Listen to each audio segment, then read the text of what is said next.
Ladies and gentlemen, angry Americans around the country, around the world, welcome to a very special episode. We pulled this out of the hat. We're moving and shaking, and we are inside the powerful machine that is NBC News. 30 Rock. 30 Rock. We are not in the car club. We are no longer in Hollywood. And with us, I am very, very happy to say, the great and powerful Stephanie Ruhle. Great to be here. I appreciate this opportunity. I appreciate you coming on, especially right now. Can we talk about, before we got here, we just did a countdown? So we did. So when I've only been in TV, the last few years. I was in investment banking for 14 years, and then I moved in to television about 8 years ago. And the first shoot I ever went on, like the first field shoot, the camera guy, just as we started it, clapped his hands and said, "Enjoy the ride."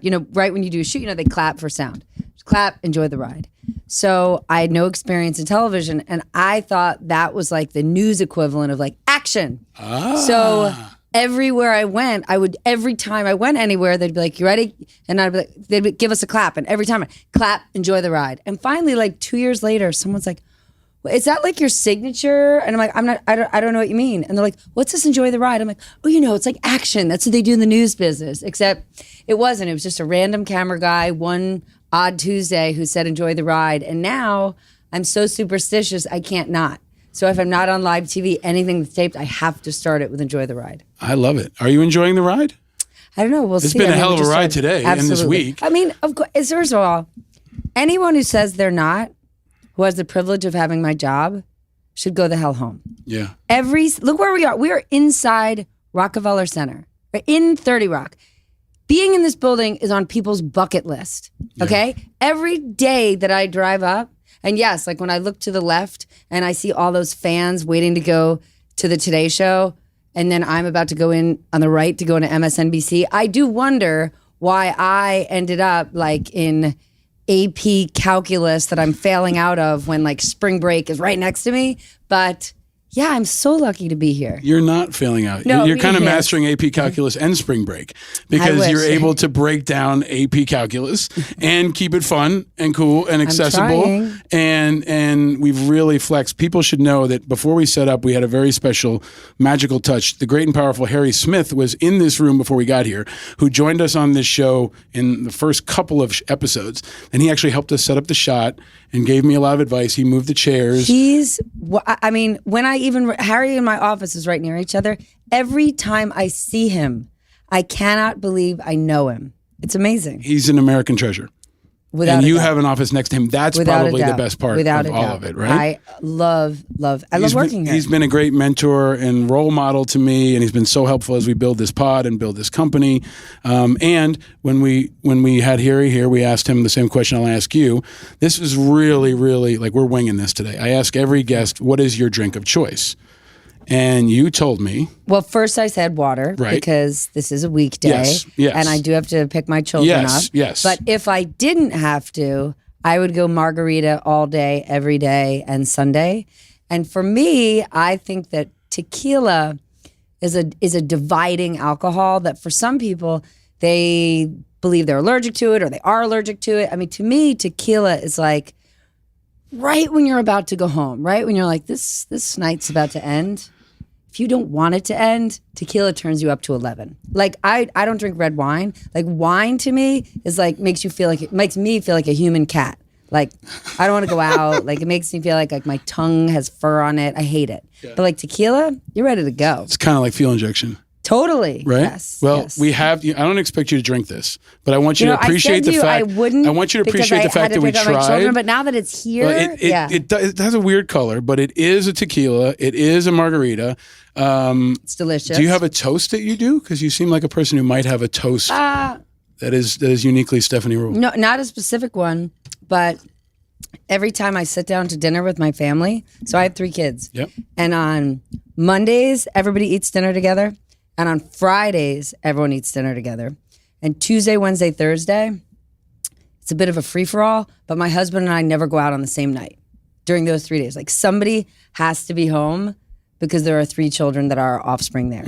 And when we sit down to dinner, we always start our dinner with roses and thorns. So everyone has to do worst part of your day, best part of your day. Because for me, like if you're a working parent, By the time you see your kids at 5 or 6 o'clock and you say like, oh, how was dinner? I mean, how was school? That's just this open-ended question that fine. They're like, fine. You know, if you see your kid's face at 3 o'clock, you know if they're upset, you know if they're hurt, you know if they're mad.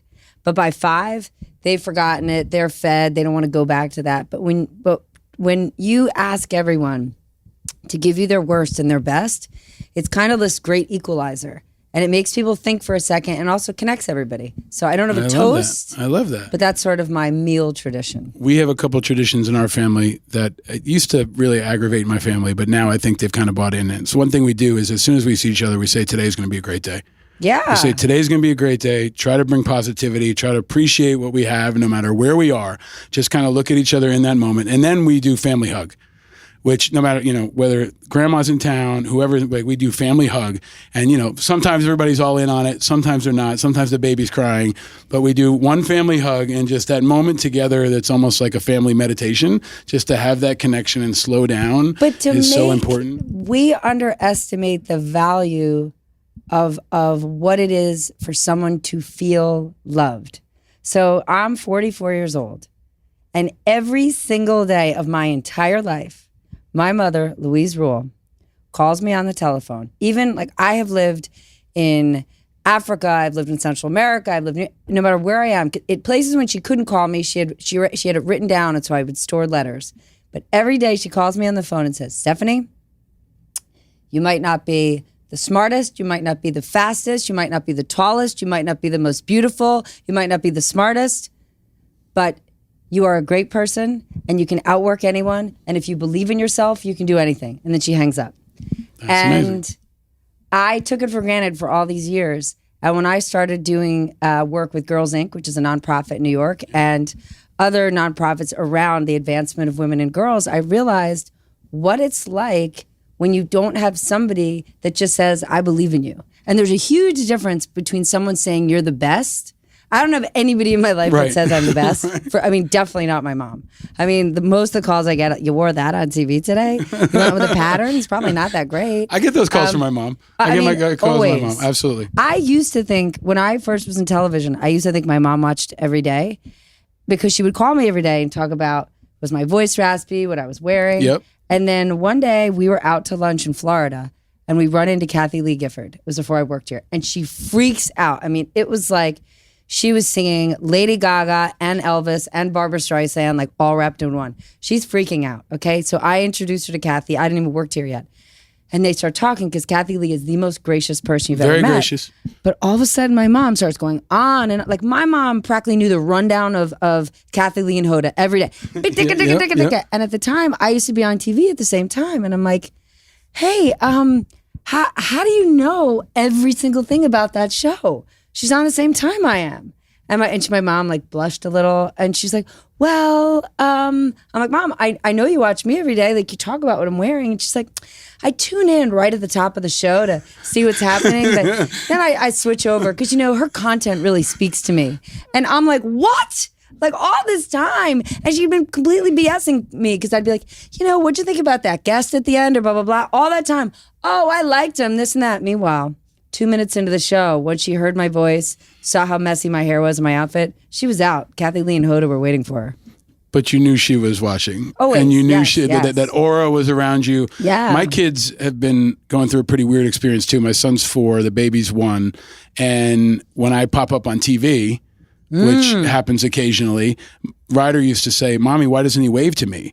And so I'd say to him, okay, buddy, I'm gonna kind of nod at you. Give him a wink. Gonna give you a wink, gonna give you a wave. And that's meant a lot to him. But watching your parents on TV is kind of a surreal thing, right? And watching surreal. Your kids must also be a surreal thing. My mother, loves to comment on my tie and my facial hair and the colors that I wear. But she's also been really, really insightful, and she's become a really good coach.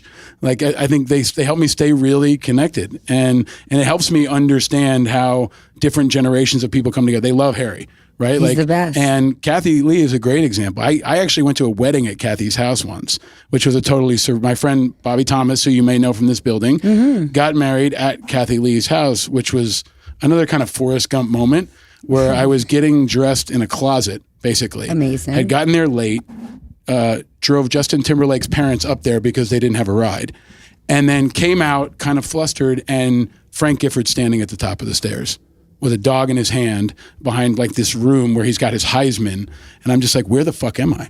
Yeah, but that's like the Kathy Lee circus. Where the fuck am I? But she was so warm and kind and hosting a wedding. But there's a lot of kindness, I think, that surrounds anybody who succeeds. And you have been incredibly successful in a short period of time. But I want to go back to, we started actually at Wall Street around the same time. We're almost the same age. I'm a year older than you. I'm 44. And I'm 45. And you started at Credit Suisse in 97. Yes. I started at JP Morgan in 99. Doing what? Investment banking. I was in equity capital markets, and you were doing derivatives, right? I was, credit derivatives. And you became an MD in 8 years? I think shorter than that. Yeah, shorter than that. But you were in a really, it was an intense time. It was a super intense time. You must have been crushing it, because then you moved quickly up into other roles. So when I started... can I ask you, when you think back on that time, Stephanie, because I got to tell you, I hated it. Oh, like I loved it. My best days on Wall Street were still worse than my worst days in the Army. What? Because I hated it, and actually I'd never been treated like shit more. Oh yeah. Working on Wall Street at that time than I did in the military. I got treated like shit working at a bank much more than I ever did in the military. No one ever put hands on me in the Army, really, except to train me. But I had an MD smack me once and say, pay attention to this. This is screwed up. Phones getting thrown. I mean, some of it's exaggerated. But that time, late 90s, pre 9/11, my last day was the week before 9/11. Like I walked out on September 7th, 2001, was up for promotion and was like, I'm taking my bonus and I'm out.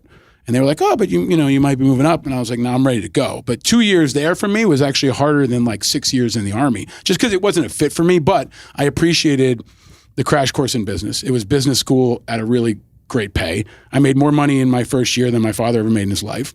And it was a really exciting time to be there, but it was also really dynamic. What did you learn from that? I mean, and when you look back on it now, how did it prepare you for what you're doing now in this moment you're in? I think both jobs are the same. I think every job is about building relationships. And if you can build a relationship and people trust you, not that you have every answer and every solution, but if they trust that you are there to help them and make a positive environment, it's a great time. And so for me, a mistake that I made then that I still make, but I'm really cognizant of it, was being in a rush. So I entered Credit Suisse's training program. I was definitely the least prepared. I didn't have any sort of finance background. I got into banking because I was living in Europe studying. I wanted to stay in Europe. I didn't have any money left. So I wrote letters to people who worked at banks because I knew they had banks around the world. Yeah. I got a job with Merrill Lynch. They ended up sending me to New York for a summer. And in that summer internship, I had to deliver something onto a trading floor. And their fixed income trading floor looks just like a newsroom. And I'm like, I don't know what anybody here does for a living. Plus, it's filled with boys. And I'm like, but this is totally what I'm going to do for a living. And I met two nerds. And I said, if I come in super early and stay late, can you teach me what you're doing? And they were like, yeah. And so I spent the summer at Merrill. I ended up going to Credit Suisse, but like I had no experience. And the one bad piece of advice I got was, get out of the training program. As soon as you get there, because you rotate to different desks, to departments, someone said, get out of the training program because you're going to limit how much you get paid and you're going to be stuck in like a band. Get yourself onto a desk. And I really, if you go anywhere and you're offered to be in a training program, that's like free school. Exactly. Stay there for 2 years while there's no accountability. And of course I didn't. So as soon as like we finished the basic program, I sprint out, I get a job on the corporate bond desk, and I'm sort of off to the races. The problem was, you should spend that 2 years learning. Right. And I didn't. So then I spent the next 14 years like kind of cheating. Like there were so many basics. There was so much fundamental content that I never learned that I was like, I'm just going to hustle my way through it. And so in banking though, I mean, straight out of the gate, I figured out what are things that they need that they don't have, and I'm going to solve for that. Like from when I was 21, like I'm going to get all of these nerds restaurant reservations at the hottest restaurants in New York every single Tuesday, Wednesday, Thursday. I'm just going to make sure I have a seat at every single one of those dinners, right? Because I'm like, you guys can't, 8 dudes can't go to this restaurant. You're going to have to bring me too. So then at 21, I was going to every single client event. And then about a year and a half into it was when sort of credit derivatives was just being born. And I met like super nerds who didn't have access to any of those clients because they were the guys who were kind of creating credit derivatives. And I'm like, if you teach me this, I will give you access to these clients. So they taught it to me. And then I went to the whole sales force and I'm like, you guys don't even know what this product is. Why don't you let me sell it to your clients? And they were like, fine, we don't care. And then it turned into a business. So it's not, to me, it's no different from TV. Like when in TV or media, in reporting, it's like having a client. You're not going to rip a source's eyeballs out because then you can never, ever go back to that source. But if you develop a relationship with that source, they clearly have a story they want to tell. You can tell 20 of those stories. They can help you get better and smarter in your content every day. So it's just like banking. Hedge fund clients, they're not getting all their trade ideas and investment ideas from me. Right. But if I can hit a single or a double with them every single day, and if they can trust me to try to solve their problem, that's the same. And no different from TV. Like when I screw up, when I get over my skis, if I'm honest about it, and I can pinpoint now, like very clearly on TV when I screw up the most, and it's when I'm the least prepared. It's usually on a Thursday or Friday when I'm like kind of lazy, I'm kind of tired. Like on those days, fast forward 8 hours, and Tucker Carlson's making fun of me that night on what I did that day. And you know what? He's not wrong. He's partially wrong. But like he's also a dick about it. Totally, but that's fine. But you know what? That's on him. It's not fine. That's the only thing I'll disagree with. But here's the thing. That's on him. Yeah. When I left Bloomberg to come to NBC, Mike Bloomberg said to me, 70, you are going to fail in cable news. Really? And I was like, and I was like, thanks, Mike. And I said, why on earth would you say that? And he said, because you're too pragmatic. Like you're too centrist. He said, in cable news, only the extremes win. All the way to the right or all the way to the left. Well, and I said, no way. And I said, look at you, Mike. I said, look at your success. And he said, what? And I said, in politics. And he said, well, I ran for New York City mayor in a totally easy race against a loser. And I put $75 million into my race. And I said, well, you know I don't have $75 million and there's no losers at NBC, but I'm going to give it a shot. And this goes back to, is it right that Tucker Carlson's mean or nasty or a jerk? Maybe he is, but who cares? I'm going to make mistakes on TV and I'm going to say things or do things in my life that I'm embarrassed by. But if every day I can try to say, I did my best, I screwed up, but I'm still proud of myself, then that's a good day for me. And I look at people who are putting on shows and going to the extreme, and it bums me out.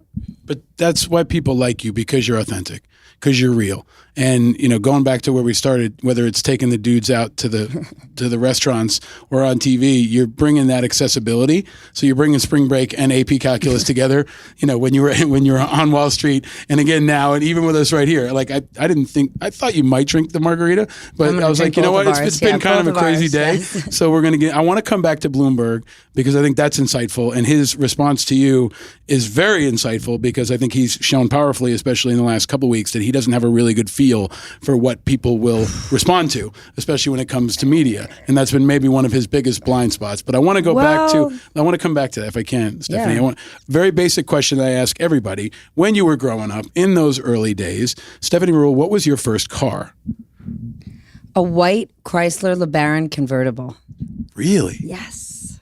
Wow. And I thought I was very, very cool in What year? Do you remember what year it was? 1993. I was my high school homecoming queen, and I didn't turn 17. That's how old you have to be to get your driver's license.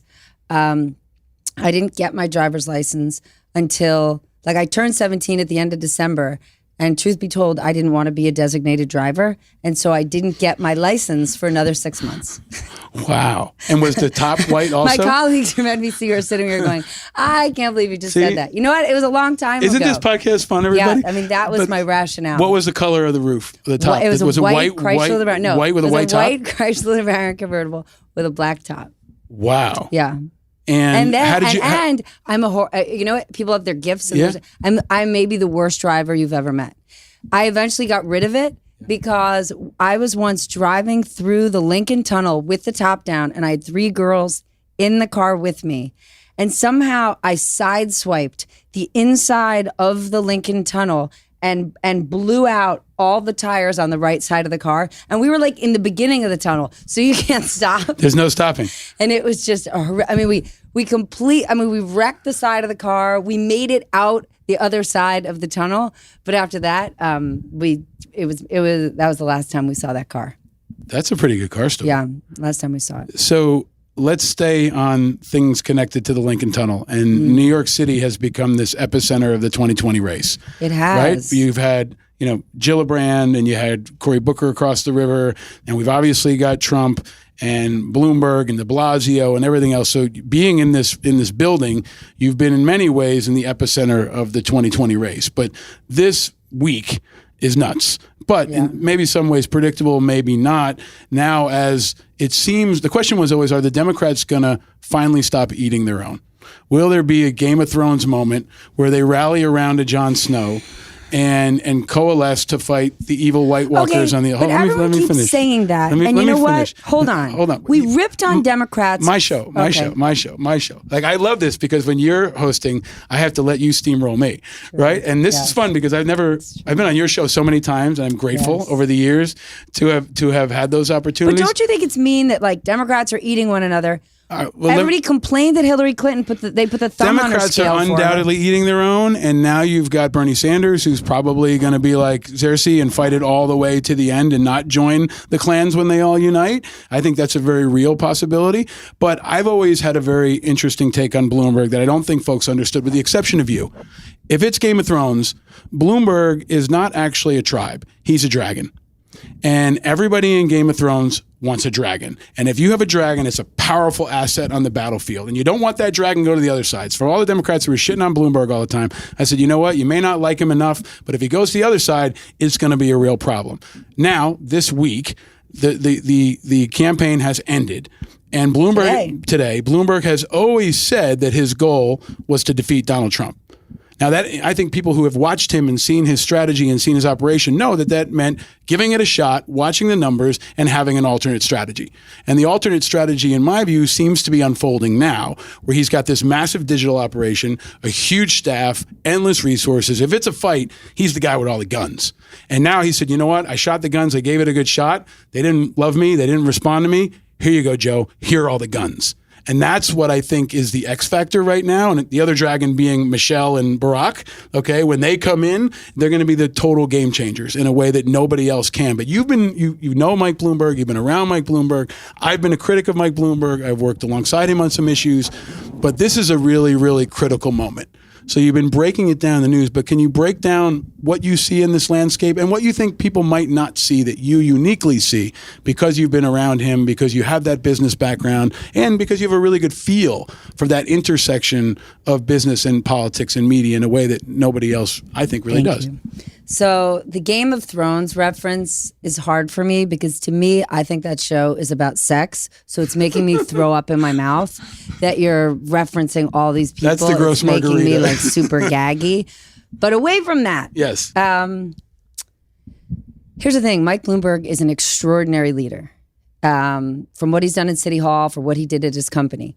Watching even what went down in the last few weeks was amazing because you have to remember, the last time Mike lost at anything is when he left Salomon Brothers 40 years ago, okay? And what did he do? He went out and built a Wall Street adjacent monopoly that made him the 12th richest person on the planet. And for people who don't understand what Bloomberg does, he sells a product that's ridiculously expensive and has zero interest or willingness to ever lower the price. After the financial crisis, when banks were like, yo, these terminals cost way too much money. We're about to cancel subscriptions for a lot of them. Sorry, dude. For people who don't understand, the old Bloomberg machines, when you and I worked in the street, the Bloomberg machines were almost like exclusive access to the internet. Correct. It was like I didn't have an email address until I came to work here a few years ago. That's how you got information. That's how you got everything. It was the premier and lone source that the entire industry used for information. You had to use his machine, you had to use his software, and he owned it. right? It was one of the first things you learned when you came in the street. They taught you how to use a Bloomberg machine, correct. right? There's no competition for it. Yeah, I think that's really, really important because people don't understand how innovative that was. And how good at execution it was, right? It had to work, right? And it had to work at the highest stakes for the most demanding clients in a really difficult environment. And he knows exactly how to deliver that. And so Mike's skill, I have never met anyone who has his sort of operational excellence. And I can't think of anyone who can convene more impressive people than Bloomberg. So I worked in banking, and I was always interested in working in television. And it was I was giving a speech for a nonprofit, a women's group, and after the founder said, women and minorities always get lumped together. But if you take the 50 most powerful women in the world, they don't do that much to help one another up there. But black guys do. And she said, every one of you is senior in your industry. You need to decide what you want to do next, and someone else here has to say, I'm going to get you there. And I said, I've always wanted to work in the media. And a woman there ran HR at Bloomberg. And 2 days later, she introduced me to Andy Lack, who's not Mike. Mike was in City Hall. Andy's actually here at NBC now. But the whole experience was complete Bloomberg ethos. And I said, I've never worked in television. Sorry. Your phone, that's Bloomberg calling you now. No. Exactly. They're like, stop speaking. To maybe offer you a job. I don't want one. I have He's scooping up just about everybody talented in this city. But that's what he convenes. Yeah. And so they said, I said, I've never worked in television. And Andy Lack said, you need to be he goes, there's no more TV presenters. He said, you have to know the content, love the content, and have to be great on television and have people want to watch you. And I said, I don't know if I'm number 3, but I have number 1 and 2. You can pay me nothing, but I need you to give me a show and have someone teach me how to do this. And they said yes. And that's that company. And I got to know Mike better my last year working there. And he is a problem solver like no one else. But here's what people had to experience since he decided to run. And I say this in the most complimentary way. It's a little bit like the Wizard of Oz with Mike. The Oz that he creates, his campaign, all that he does, all that he's done on climate and guns and education, second to none, extraordinary. But when you pull the curtain back and it's just Mike on his own, he's kind of crabby. Yeah. And he's disinterested. Yeah, that's the magic. And that's the magic. But that's also it's also the power. One of the things that makes him that successful. He's sentimental about nothing. Right? A lot of the mistakes that we make in our careers, we're sentimental, we're emotional, he hangs on to nothing. He's the most in the moment present person I can think of. And unfortunately, when you are running for office, it's about connecting. So look what happened. People came out and said to looked at Joe Biden because they wanted to be comforted. They wanted somebody who cares. And Mike on paper and not just on paper, has done extraordinary things. But the way he makes you feel, the answer is nothing. And that translated. And I think what happened last night was really stunning because Mike's number 1 goal is to get Trump out of office. Right. He looks at Trump and says, our democracy is at risk. He's long-term going to hurt our economy. He's going to destroy our environment. If I don't do this, I'll only have myself to blame. And he got in at a time when Bernie Sanders and Elizabeth Warren were soaring and Joe Biden was fumbling. And listen, I'm sure he didn't think it was going to turn out quite like this because 2 weeks ago, he had amazing momentum. He built an incredible campaign. His team was a machine. I mean, they handed him. And he was doing it in part because he wasn't in front. Like the magic of Bloomberg, in my view, right, is that he's able to assemble all these assets and assemble all these tools on a battlefield where he can compensate for the fact that he's not the most charismatic guy on the stage. But no one saw that. Well, he didn't see it. And he didn't want to acknowledge maybe, or he was stubborn, or maybe he was disconnected, or maybe he just made a bet, right? But recognizing when they ran the 3-minute coronavirus ad, what I said was, you know what? Great content. I wish he had paid for somebody else to deliver it because he just doesn't deliver it well. And that was a blank spot that I think he underestimated that really, really hurt him over the last couple of weeks, especially. But here's the good part. They knew it, but they underestimated it. And here's the good part, right? In New York, he is better situated to run things than pretty much anybody. I put this out to Bernie Sanders supporters and de Blasio supporters. You can shit on Bloomberg all day right now, but if you're living in New York and coronavirus is hitting, who would you rather have as mayor, de Blasio or Bloomberg? And that's the kind of guy that we know in New York can make things work, to include his own machine. So the opportunity now is to take himself out of that Wizard of Oz role and put Biden in it. So to me, and this recognizing whole thing, that Trump is the number one, this is where I really give Bloomberg credit, and I share this. Trump is the number one strategic threat to this country. I think he's the number one strategic threat to this world because he's so unstable and the impact that he has. So Bloomberg ran the numbers, did his analysis, and said, that's the number one priority. It's the most dangerous thing. I've got to focus on that. And he's been doing it ever since. Now he just has to adjust that machine on the same target and put himself in a different seat and put Biden in front and assemble all those weapons behind him. And that's why Bloomberg gets under Trump's skin. That's why he was up last night tweeting. Because he knows he's coming. He hears Bloomberg's footsteps. This whole thing just got so much scarier for the president because... Absolutely.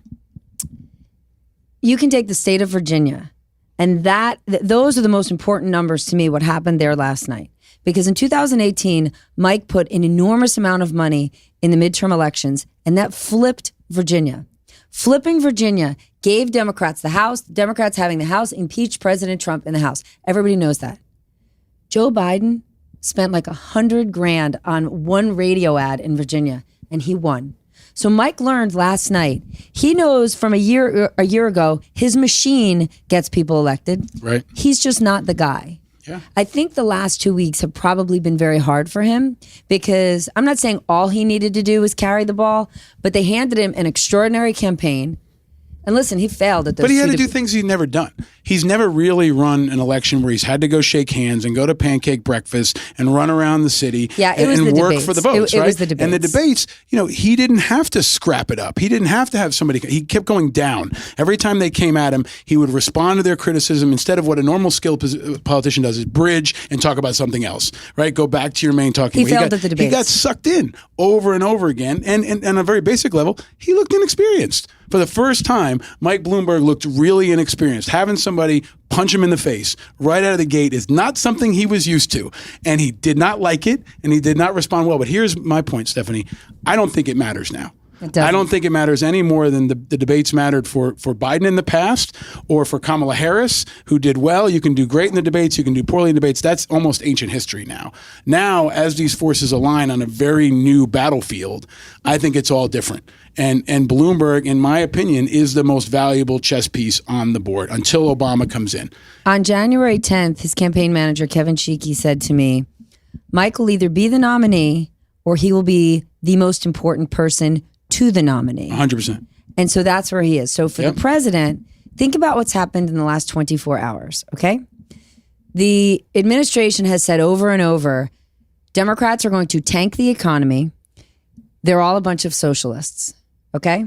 Last night, Bernie Sanders certainly didn't have the night he thought he was going to have. I stayed here super late because we were preparing for overnight markets to tank if Sanders soared. Because you're forgetting when a week ago, when Corona first really got markets worried and you saw markets drop, they did also drop because Sanders had done so well in Nevada. Okay? Right. There was a risk last night that markets were going to drop, which is exactly, the president would have loved to have said, see, it's Bernie Sanders, it's not just Corona. So markets don't drop. They can't make the Democratic Socialist argument. The digital operation, Mike's is called Hawkfish, which is the only equal counter to Trump's, is now going to be offered to Biden. And then here's one more thing. Yesterday, the Federal Reserve cut rates, an emergency rate cut. Do you know when we see emergency rate cuts? After 9/11 and the financial crisis. One of the main reasons coronavirus has markets tanking is uncertainty. So many questions with no answers. Suddenly when the Fed, who has a lot more information than you and I do, cut rates in an emergency scenario, we could, and I'm not saying we will, tip into recession. So now the president could be in a scenario where he's running against a beloved Democrat with the money machine and the digital machine of Bloomberg, who's quickly overnight been able to pull more and more Democrats under one tent, and the economy could get shaky. Things just got real. Yeah. And I think we also found out that America is not as liberal as a lot of people think. Last night, in my view, was a check on the future of America that's more moderate than I think some people judged. People kept saying Bernie was going to be great for turnout. He was. He was great for turnout against him. I think that a lot of moderates came out and were very concerned about what Bernie Sanders represented, especially when you look at the South and how that became a firewall for him, as it did last time too.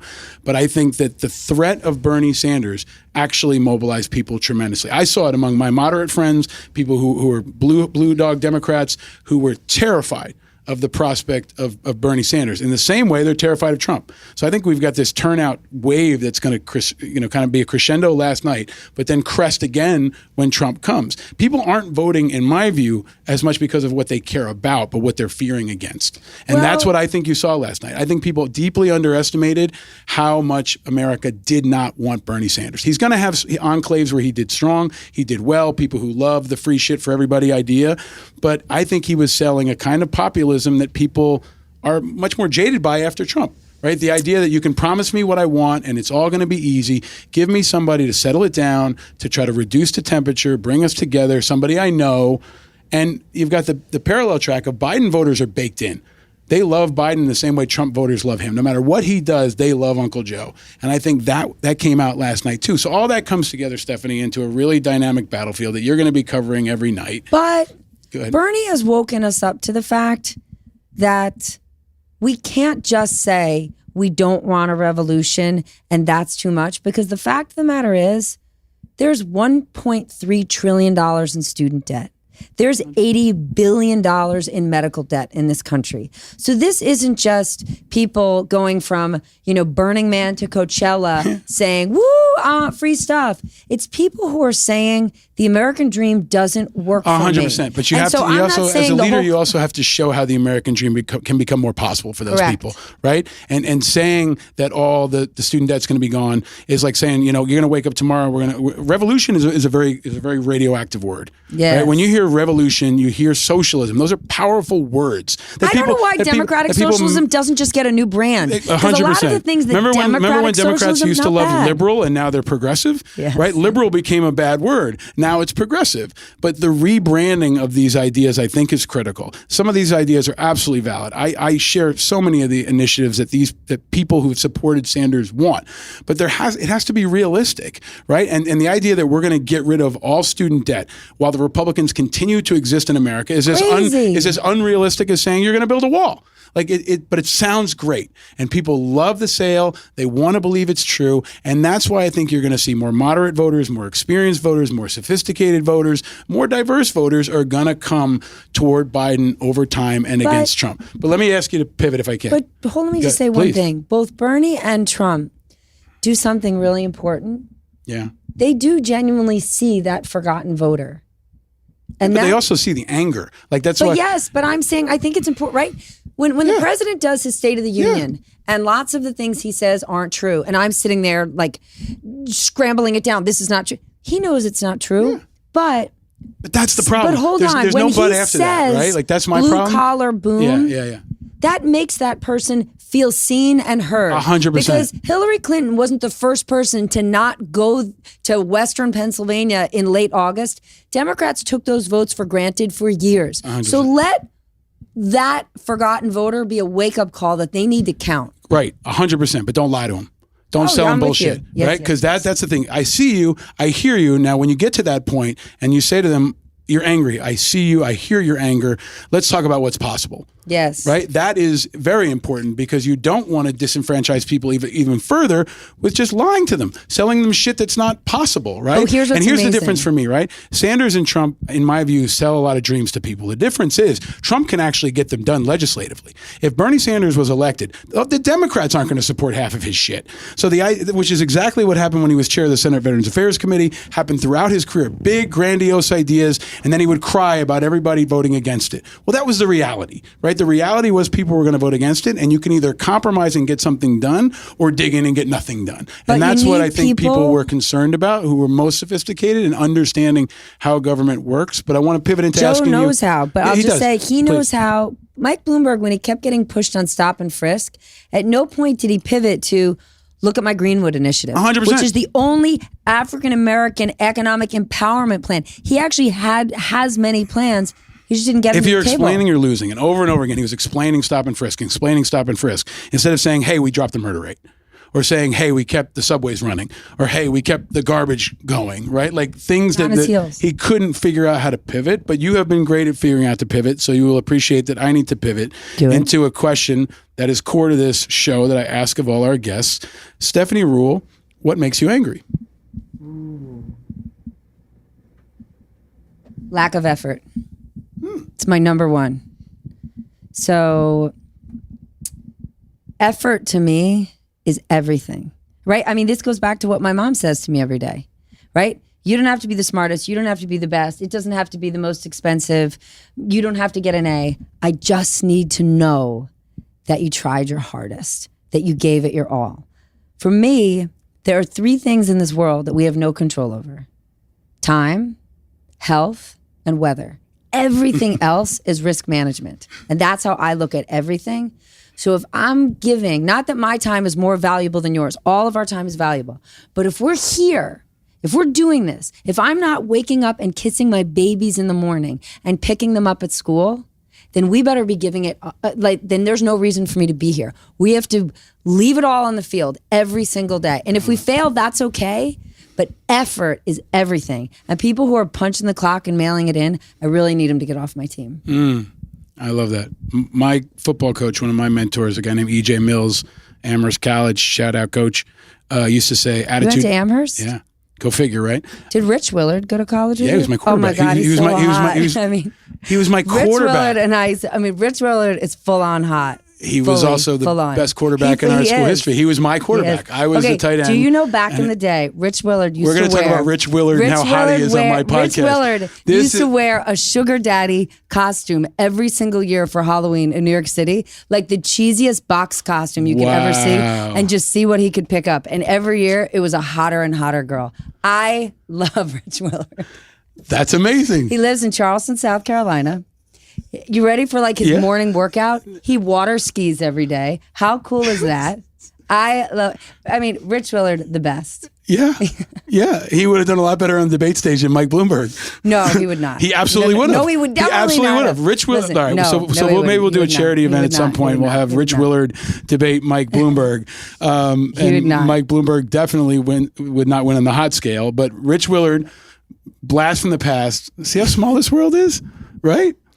So anyway, our coach was a guy named E.J. Mills. He used to say attitude and effort is key. And Rich Willard and I were about 1 minute and 47 seconds away from an undefeated season in our senior year. He was an exceptional quarterback, great guy. He's so hot. And so hot, I won't disagree. Very hot, very hot. Okay, so this helps me pivot into the next question. Rich Willard. This is the beauty of podcasts. You're Googling him right now. So hot, yeah. He was hot. Isn't he? He's absolutely so hot. Absolutely, absolutely. Okay. If you can't find him, he works at Seaport Securities in Charleston, South Carolina. We're blowing this guy's life up right now. The subject of a podcast. Okay, so I've got to ask you, because you have to go on TV and talk about things other than Rich Willard. Other than Rich. Stephanie Ruhle, question I ask of everyone, because this show is about anger, but also about channeling it into positive outcome. Yeah. And that's, I think, a theme of what's happening in this moment. It's energy. 100%. 100%. And you have a very unique energy. And every time I talk to someone, I want to talk to someone who's inspiring, important, and iconic. And you're all those things now. Like, you really are a leader in this country that's shaping what the country's been, what it is, and what it will be. But you also helping us break it down. I was hoping we could get into family. I was hoping we could get into the secrets of your success, because you're a great American success story, especially how you pivoted from one career into another at a time when the country needs you right now to help break it down. If I had a secret with regard to success, it's there's no such thing as an ugly truth. There's just your truth. So if you can push shame away, if you can push embarrassment away and just own your truth, you have a lot better chance of being successful, right? Instead, like we're putting on such a show, or we're a fraud, and we're hiding these secrets because we don't want people to see what we're insecure about or what we're weak at. What if you just showed it?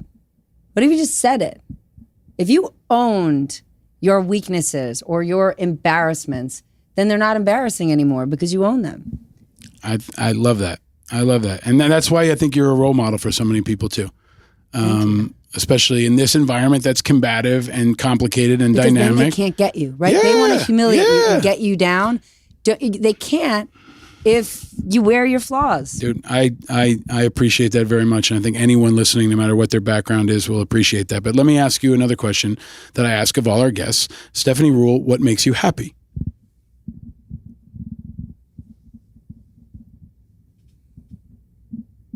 This is the quietest you've ever been in any of my experiences of being around you.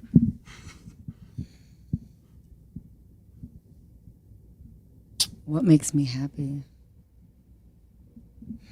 Waking up every day, opportunity, being American, being able to afford my life, being able to take care of my parents, seeing my kids thrive, seeing my kids with my husband, watching people who work with me and for me go on and do amazing things with their lives. What makes me happy? Building and maintaining real friends.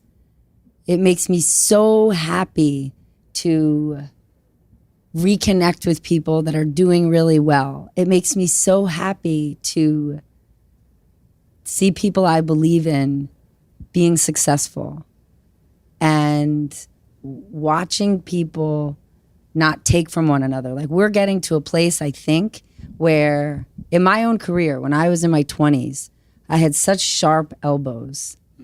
And in the short term, it was great because you could be so successful, but you're successful standing alone.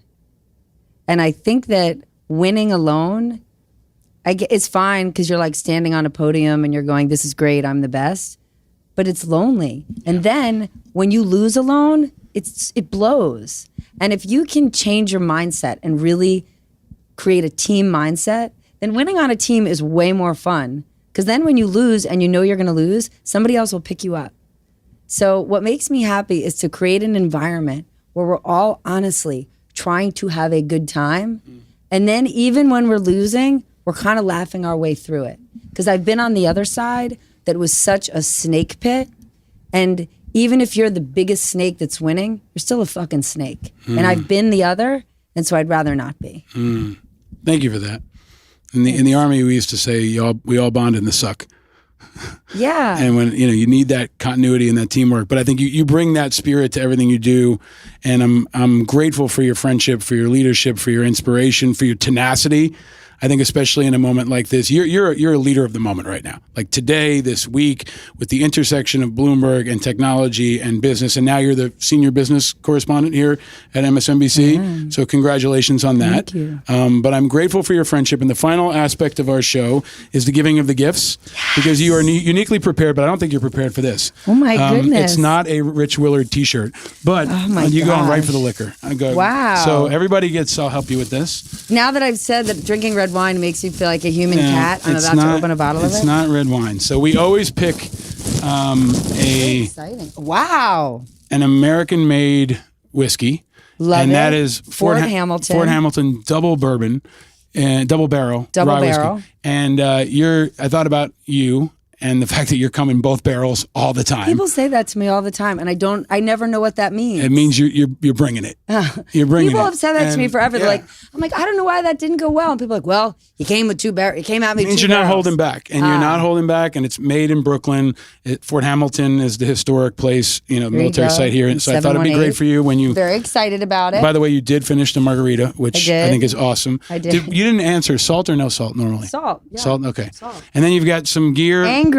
Made by the veterans of Oscar and Mike, 100% made in the USA. Where is it made? In Chicago. The guys are in Chicago, made by veterans, and it's super comfortable. Did you have your wife source it? She's in fashion. No, but you know my wife and you know Karen, and they are massive fans of yours, but they approve of this message. Wow, I love it. Yeah, I'm glad you like it. Blue and red, because you're keeping it real. Absolutely. Wow, and Peeps? Yes, and here's the final question, the Rorschach test of our show. We started this show around Easter of last year. Every single guest we've ever had has made a choice. Stephanie Ruhle, there are 3 colors, blue, pink, and yellow. Which color of Peeps would you choose and why? Pink, because who doesn't like hot pink? And I wouldn't eat it like this. You did it with like the head pop too? Go. Yeah. I'd go with pink because it's a hot pink, and I'd freeze them because if you've ever had frozen Peeps, they're delicious. I love that. That's an insight that we've never had before. Or For a quick science project to do at your mom's house with your kids, when you put one in a microwave for like 40 seconds, it like mutates into like a monster. So I recommend that too. That's amazing. There you go. You continue to give us amazing gifts of energy and positivity and insight. There you go. So you can freeze a peep, you can microwave a peep, and if you do it all after throwing down this Fort Hamilton, it'll make it even more exciting. Amazing. You're going to keep it exciting. You're going to bring spring break and AP Calculus to NBC and MSNBC for many years to come. I'm going to try. But you're a really, really inspiring voice, and I'm grateful that you spent so much time, especially with all going on right now this week. And we're looking forward to seeing you continue to come with both barrels. Thank you. You too. Thank you. Together, we rise. Together. Ladies and gentlemen, the great and powerful Stephanie Ruhle from deep inside 30 Rock. We really are.